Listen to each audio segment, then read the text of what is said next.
Chef Mike Nyland. I'm a Tucson personal chef, and I'm here to show you how to make a 3-cheese blend for pizza. First you start with shredded mozzarella, then a shredded provolone, and then a freshly grated Parmesan. You mix them all together in the bowl.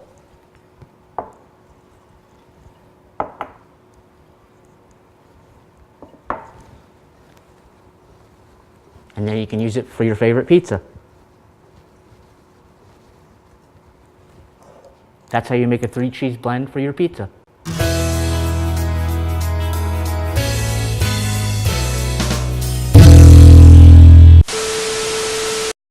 Seriously though, while school lunches are often used as a punchline for their laughably crude food quality, the reality is that these nutritional programs often have a much greater impact than just in the cafeteria.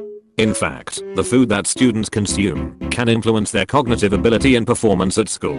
Given that, in a nation that has 2/3 of its students eligible to participate in these school lunch programs for a reduced or even free price, potentially, millions of students are fed poorly every day and are not reaching their needed performance when in the classroom. Also, because we live in America and the obesity rate is on the rise, the foods that we give to our kids can set up either negative or positive habits to our children, and in the long run, can exacerbate this epidemic or hopefully keep it at a minimum. But can school lunches really play a big role in shaping people's food habits? Maybe. Partially. Who knows? But can school lunches improve so that students can at least know that they're not eating plastic cheese with their nachos? Yes. But to understand the problem, we have to go back in history. But not that far. In the beginning, school lunches in the US started with private organizations who were interested in child welfare, but as the Great Depression arose, the federal government began to assume this responsibility. Surplus crops were bought, and thousands of workers were employed to cook and serve foods to students in all states as to assist struggling farmers. It eventually turned into a federally funded program. Hey, that's pretty good. However, in decades later, in an attempt to reduce government waste, federal school lunch spending was heavily reduced, yet the responsibility of nutrition programs expanded as more subsidies were added for low-income children, school milk, and as well as breakfast. Now, with the emphasis of better eating for students, led by the enthusiasm of Michelle Obama, school lunches took another hit as Congress passed the Healthy Hunger-Free Kids Act of 2010, allowing the USDA to overhaul school meals to meet nutritional standards, leading to unpalatable foods that end in waste, enough for Gordon Ramsay to cry. What are you? An idiot sandwich. Idiot sandwich what? An idiot sandwich, Chef Ramsay. As a result of the nation's school lunch program being a product originally used to help with farmers' extra crops and produce, to provide as many low-income children food, to create meals that are nutritionally standardized across the board, all while doing this under a strict and limited budget, we are left with this. My school lunch today. #thanks Michelle Obama. Just look at this. It looks like they killed a duck that had diarrhea and then put it on a plate. Then, they added some biscuits for extra measures.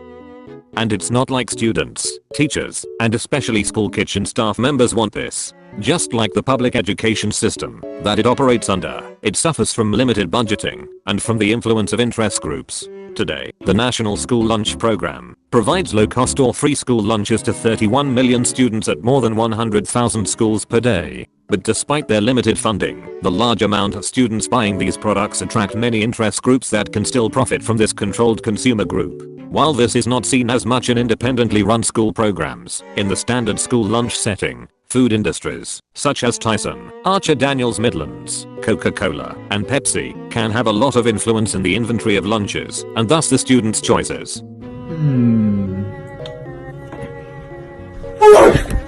What do you think you're doing? Just grabbing a delicious bottle of Pepsi man. Yeah, that's what I thought. These food industries don't provide nutritiously valuable foods, as a lot of their food contents usually have high amounts of sugar and or saturated fats. And according to studies performed by Feingold in the 1980s, reduced levels of sugar, chemical additives, and processed foods in diets can reduce problematic behaviors by 47%. Pretty much, at the current situation a lot of schools are in, they could do without these food industries if they want to see better behavioral and cognitive patterns in their students. But you know, these companies be like, we've got to have money. As for the financial portion of this problem, on average, schools are given $1.30 to spend for each child, but this has to cover the cost of food, labor, equipment, electricity, and other costs. So, the total costs generally is around $2.50 per child. Thus, due to the restricted funding, schools are greatly limited on the quality of their ingredients, vendors they can go to, how many people they can staff, how much they should charge, and much more. We all want to have school lunches that have quality taste and nutrition. And we all want to have students that perform better in their academics and behavior.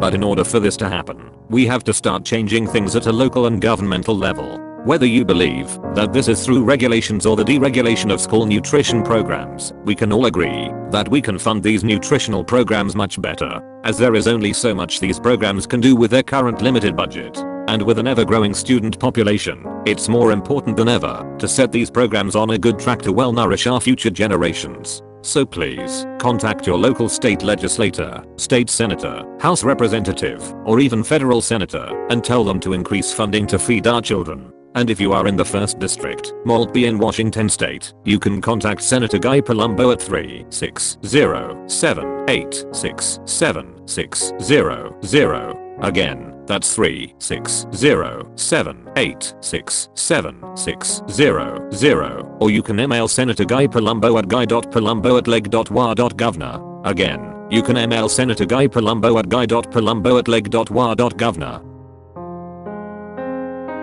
Thank you for listening. Please share the video and spread the word. Delicious. Finally, some good fucking food.